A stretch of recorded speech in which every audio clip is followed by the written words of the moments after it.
बोली आई मात की जय। मेरी माँ हमको बचपन में सिखाती थी कि बेटा 60 वर्ष तक तो शरीर अपना ध्यान रखता है और 60 वर्ष के बाद अपने को शरीर का ध्यान रखना है। 60 वर्ष तक आप कैसा भी खाना खा लो, कहीं भी कितने, कभी सो जाओ, कभी उठो, कभी, तो फिर भी शरीर आपको निभाता है। हालांकि अगर आप अपने नियमित रूप से सब काम नहीं कर रहे हो तो शरीर धीरे धीरे कमज़ोर होता जाता है, उसकी आदतें नशे की हो, दूसरी हो तो बिगड़ती जाती है। परंतु 60 साल के बाद तो अपने को विशेष करके शरीर का ध्यान रखना है। समय पर सोएं, समय पर उठें, सीमित भोजन करें, सीमित परिश्रम करें, सीमित सारा काम अपना सीमा के अंदर भोजन चबा चबा के खाएं। इसलिए अपने को सबसे बड़ी जो बीमारी 60 साल बाद होती है, पाचन क्रिया अपने खाना पचाने की जो क्रिया है वो थोड़ी धीमी हो जाती है। एक आप टीवी पे एडवर्टीजमेंट देखते होंगे कायम चूर्ण का, पेट सफा तो हर रोग दफा। वाकई सही है, ये मैं नहीं कह रहा हूँ वो जो कायम चूर्ण खाओ, परंतु पेट अगर साफ है तो आपके 90% रोग शरीर में नहीं आएंगे। और पेट साफ करने के लिए, जैसा मैंने पहले कहा, ये फास्ट फूड, ये तली हुई चीज़ें, ये भारी भारी खाना और ज़्यादा खाना, ये तो अवॉइड करना ही है। पर उसके साथ साथ हफ्ते में एक बार उपवास रखो। अगर पूरे दिन उपवास नहीं रख सको तो एक समय खाओ और एक समय के लिए पूरी बॉडी को रेस्ट दे दो। और उस दिन शाम को 10-15 अपने हल्के सी जो अपने जव हड़े आती, छोटी हड़े, इसको पीस लिया या तैयार शीशियों में आता है, उसको आधा चम्मच 1 चम्मच लेके और 2 ग्लास गर्म पानी ऊपर पी लो। उसके बाद कुछ नहीं खाना, दूध भी नहीं पीना। और सुबह आपका जो पेट साफ होगा, सारा कचरा आपका वो निकाल देगा।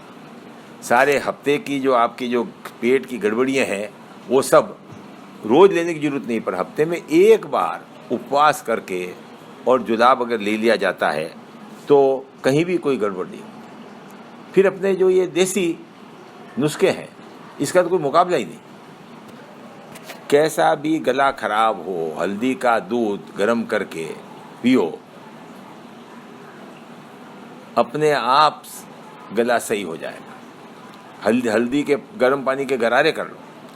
इसी तरह से अगर आपके एसिडिटी हो रही है या बादी का कहीं दर्द है तो मेथी और अजवाइन, ये अपने रामबाण, कैसी गैस हो रही हो, गैस से सब आदमी, वायु जिसको कहते हैं, बादी कहते हैं जिसको, अजवाइन जो है और मेथी, पीली मेथी, ये रामबाण है।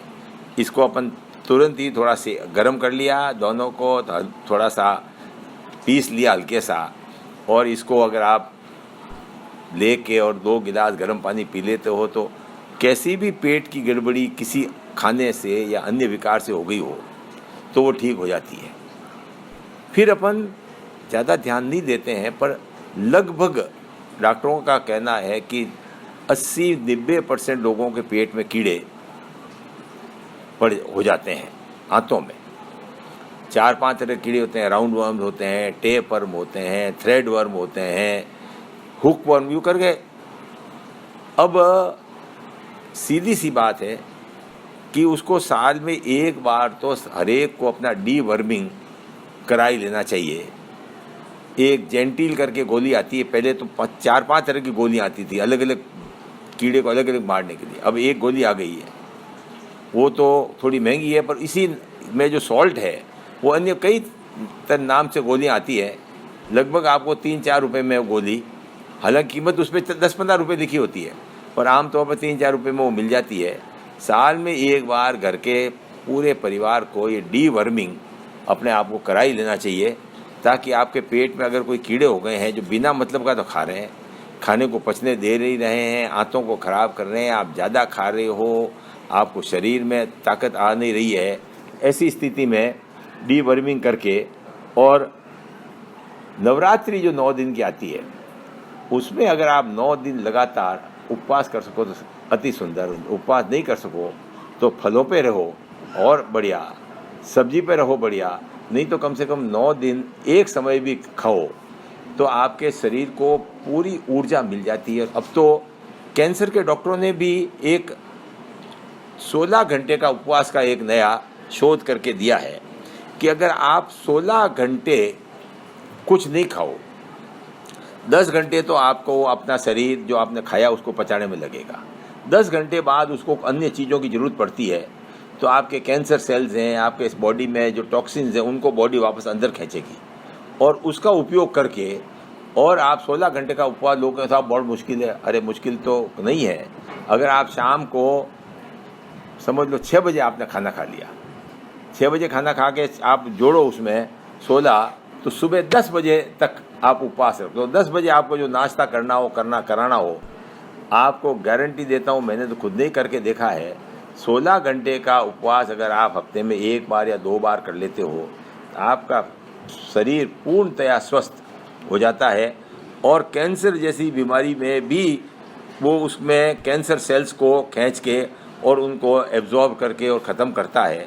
इतना उपवास का महत्व, इतना ध्यान से रहने का महत्व है। आप कृपया अपने भोजन पर, अपने रहन सहन पर और अपने उस पर ध्यान रखें तो आपका 60 साल नहीं 100 साल तक आपका शरीर स्वस्थ रहेगा और आप अच्छी ज़िंदगी जी पाएंगे।